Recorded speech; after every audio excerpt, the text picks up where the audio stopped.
Hey watch friends, today we're going to check out the latest offering from the Australian microbrand Second Hour. This is the return of their very popular Gin Clear model, now in Mark II form. As part of this Mark II, it features significant upgrades from the original that we'll explore in depth throughout. We're going to be looking at a prototype today, however, as of time of publishing, this is already live on their website. I'll of course have a link down in the video description, so you can already order this one. It's coming in right around $800 US. Do note on their website it's listed in Australian dollars, and we'll look at what you get for that money. First, let's go ahead and check out the packaging. These watches ship in a nice custom pouch. As you can see here, it is embossed with the Second Hour logo. It has contrast stitching. It then additionally has a zipper on the side. As you zip that open, you can see it has a pouch up at the top with their warranty card in here. This is actually the first time I've seen from Second Hour a metal construction, and this is very nicely finished. As you flap that up, you can see it does have a single watch pouch down at the bottom, and it does just slide in there with a little Velcro strap. Alright, now that we have a better feel for how this ships, let's dive straight into the model. This comes standard with a 2-year warranty. As far as the case, measured roughly from the 2 o'clock to 8 o'clock position, this is coming in dead on at 40 millimeters. The bezel kicks out almost exactly 1 millimeter, and on my calipers is coming in at 41.1 millimeters. The lugs are a strap change friendly 20 millimeters. The lug to lug is coming in at 47 millimeters. As this does have a sort of male end link, I went ahead and measured that as well, and that's coming in at 51.4 millimeters. However, we'll talk about that further because I don't think it wears quite that large. As far as the thickness, it's coming in, including this flat sapphire crystal, it's coming in at 12.4 millimeters. The sapphire crystal does feature, I believe, 6 coatings of inner AR. As far as the movement, this actually features the ETA 2824. So many of you are familiar with this movement. It's very popular. However, many of you also know the Sellita SW200. This is really going back to the origins. It is a pricier movement, and it's considered to be more reliable, especially in the latest incarnations. As far as the water resistance, this is coming in at 300 meters or 30 atmospheres of water resistance. The weight on this factory-included bracelet, sized to my 6.5-inch wrist, is coming in at 160.4 grams. So definitely not the lightest in the world. It's one that you will feel the heft on the wrist, though it doesn't weigh you down overly so. Alright, with the basic specs out of the way, let's go ahead and dive in and get a better feel for this overall model. First, for the colors. This comes in 4 different variations. There's the light blue that we're looking at today. There's additionally a black version which features a sunburst. There's also an orange version as well as a white version. This particular one features what is, I would describe as a metallic gloss finish. What's interesting is the metallic almost gives it a satin kind of appearance. However, when you look at it at angles, it is such a pronounced gloss to this, it almost looks like it actually has a sapphire overlay. It is an impeccably done gloss finish, very mirror to that, and it really adds to the overall allure of this dial. Features at the 12 o'clock position, you're going to see that it does have their printed logo, and then down at the 6 o'clock position, it has the model name as well as the water resistance. As you move out towards the perimeter, you will see that this has a printed chapter ring, which alternates between hashes, and then at the 5-minute increments, it does have the numerals as well. At the 6 o'clock position, you're going to notice there's a nicely framed date window. On this particular version, it should be noted that while this features white text, and we'll talk about that further, they will have black on the latest versions of the production watches. Shifting over to the hardware on this is nicely polished. The actual style of this is what I would describe as being a pencil style handset with kind of the cathedral style, just simplistic vertical or horizontal rather embellishments going across there. Looking at the second hand, that's also polished, but it does have a lollipop construction, which you can see that lollipop tip is going to be accented in red.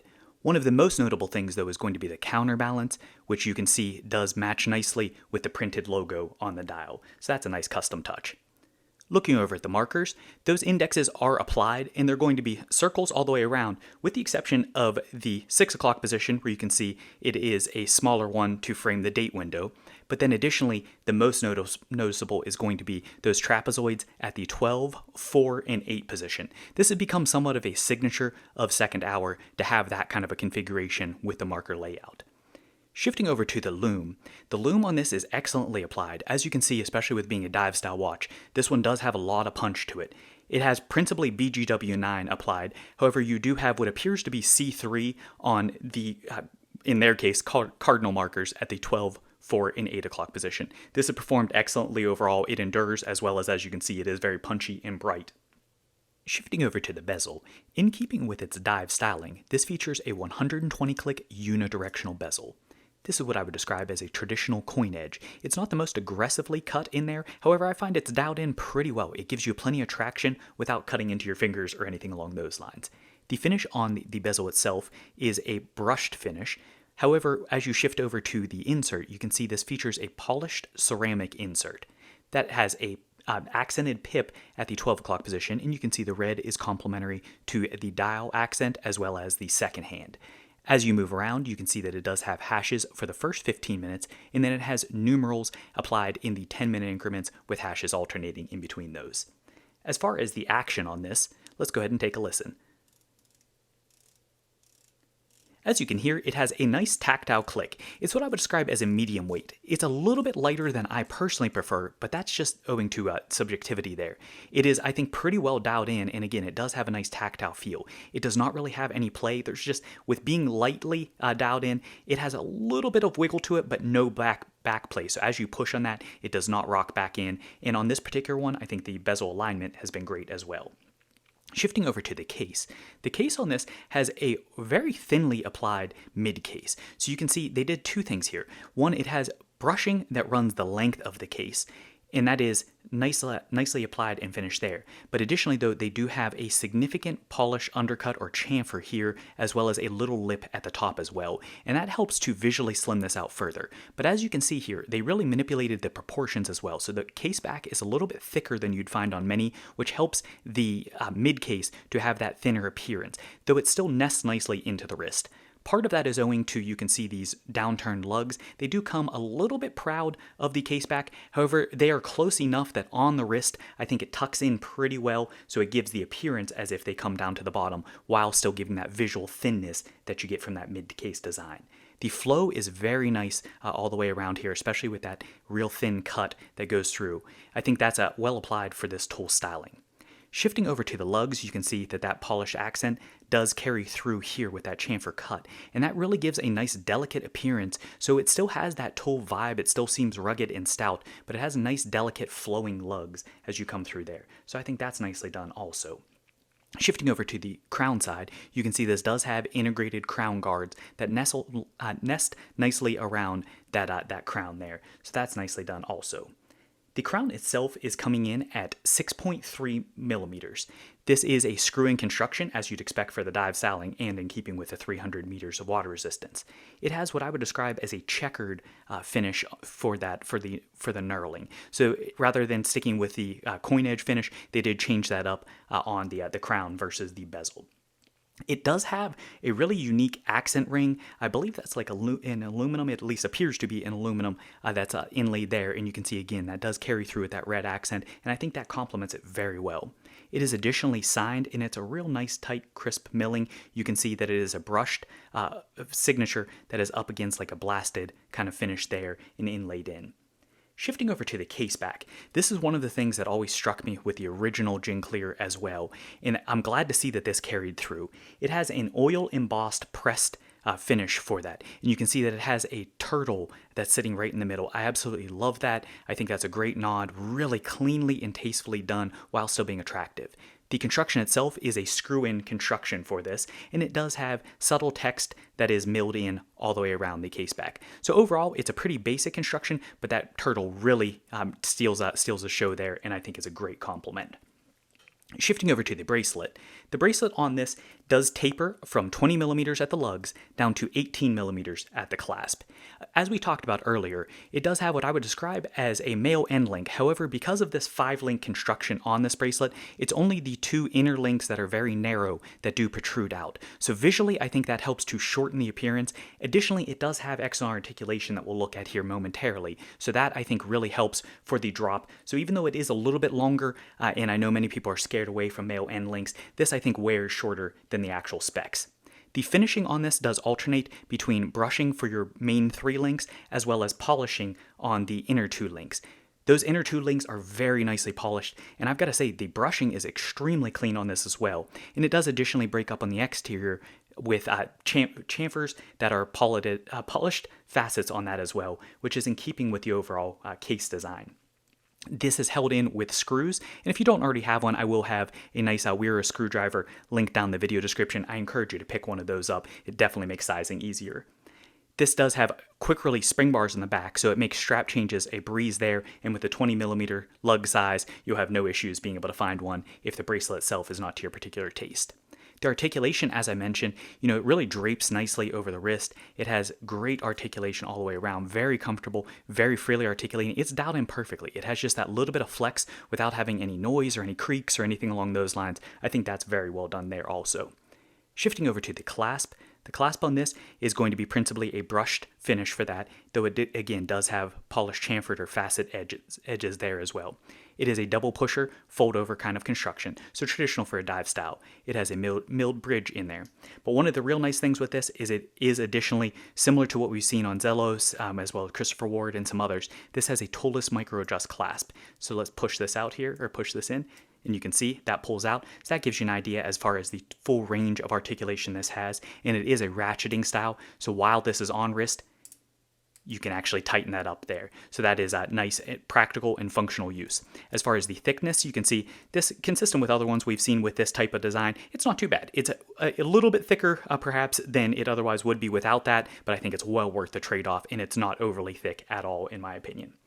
Shifting over to give you an idea as far as a strap complement, here it is on an Artem strap, just to give you an idea there as far as what this looks like. I will note, this one, I don't know how much of it was because the Artem strap does have a thicker at quick release spring bars. However, this was very tight on these lugs. So I'm not certain how much of it is the tightness of the lugs on this second hour and how much of it's the thickness on the Artem, but I didn't have that issue on some other watches. So I do suspect that it's partly that these lugs themselves are thick, or thin rather, for the placement. So be careful if you do have a thick strap that you're trying to fit onto this. You might run into issues there. All right, so now that we have a better feel for the watch itself, let's go ahead and shift over and check out some comps. So here it is. First, this is next to a Zelos SF40 or Swordfish 40, and it just gives you an idea here, not only as far as sizing of 140 to another, you can see definitely more presence on the second hour with the difference in design there, but here gives you an idea, though, of a traditional teal versus this pastel blue that we're looking at. Next up, this is next to a Henry Archer, and this is their Aqua, which I will have a review of this one coming up soon as well. You can see nice complement there with the light blue accent on that. But I really just want to look at these are some kind of fun pastel colors. This is their coral green coloring. Just gives you an idea there as far as how those two stack up. And then finally, here it is next to the Tusino Shellback, and this gives you an idea here. This was a black enamel for that, and this gives you an idea as far as just that glossy kind of texture that you get between these two, as just how much of a mirror finish they give. Really deep, great looking dials overall. Impressed with both of these watches. All right, so now that we have a better feel for all of that, let's go ahead and wrap things up with my personal view of the positives, some critiques, as well as the summary. For some positives, I've got to say the finishing on this is phenomenal. It really is excellently done. Everywhere you look, one of the biggest things that impresses me is this integration. Look at how those lugs in that end link integrates there. But then additionally, with the way that this drops down, there's no drop for that. It's just perfectly and cleanly contours, and that shows on the wrist as well. But across the board, everywhere where you can look for finishing, it's just great on this. Very, very impressive. The dial itself, I think, is absolutely striking. I love that metallic finish. It's almost like an automotive paint. It has that depth as well as that vibrancy and that kind of satiny almost texture and finish, despite the fact that it's not actually a satin dial. So I really like that as well. I think that's very unique and a compliment to this. We already talked about the turtle on the back. That's one of my favorite features. I know it's something you don't see very much, but I just love that. Being an animal lover, that's a really cool nod there. The toeless micro, that's something that's always going to get praise from me, especially on a watch at this price point. I think that's absolutely a must. It allows you to achieve comfort, and I just think it's phenomenally practical. And then overall, I've got to say, despite the fact that this is finished in many respects, it's kind of like a Rolex Submariner in that it is a somewhat dressy tool watch. So it does have that very tool-y feel to it, but there's just so many nice touches, and it's so well refined and finished that you can pull this off with a suit and tie and dressier wear, in my opinion, as well. So I think that's a line that is nicely walked there also. Some of the critiques though, the date, we already talked about that they're going to change this over. Legibility, as you can see on camera, is very limited with this white text. I kind of like how it blends in. If you're a no date person, it really doesn't call your attention to it while you can still see that the date's there. But I do think it's probably the right call to change over. Not only is it in keeping with the rest of the printed text on the dial, but legibility will hugely be improved with that black text. Additionally, another area is the weight. So we already talked about this. I don't think is overly heavy at 160 grams. And with being a tool style watch, it's plenty acceptable. But I've got to say, I personally would not have minded if they could have shaved another 10, maybe 15 grams off of this. And part of that could have possibly been if they had gone down to 200 meters of water resistance. That might have allowed them to tuck in the case back a little more, though it could be limited to the movement for that thickness. But if they could have shrunk that case back in there a little bit, as well as shaved some weight off of there, I would have happily gone with a 200 meter watch instead of a 300 meter watch, but maybe that's just me. As far as the pricing, I really don't think this is bad for what you're getting in terms of finishing, but at $800 US, it is getting into that higher territory, especially for the specs. So I know many people are going to scoff at an ETA 2824, which I know is no longer a cheap movement by any means. It is certainly more expensive than an SW200, where you'd oftentimes see watches in the $600 to $700 territory. So I don't think it's a bad upcharge, but I do know many people are going to cough or scoff a little bit at that $800 price point. So I want to mention that, but I do think you get excellent finishing for this. And that actually brings me to the conclusion, which is this is, I have to say, one of the best finish watches that I have seen sub $1,000. The overall attention to detail, all of the thoughtfulness of the design, it is really fantastically done. So at the end of the day, it is not a cheap watch for many. However, I do think you get your money's worth out of it. So there you have it. I hope this video has been helpful for you. If you did like it, as always, tap that like button. If you haven't already done so, give that subscribe button a smash. Drop a comment. Let me know what you think. Which color's your favorite? Do you like the design? Do you appreciate the fact that this quality, I think, does transcend the specs and is in keeping with the price point? Let me know what you think. Thanks for watching.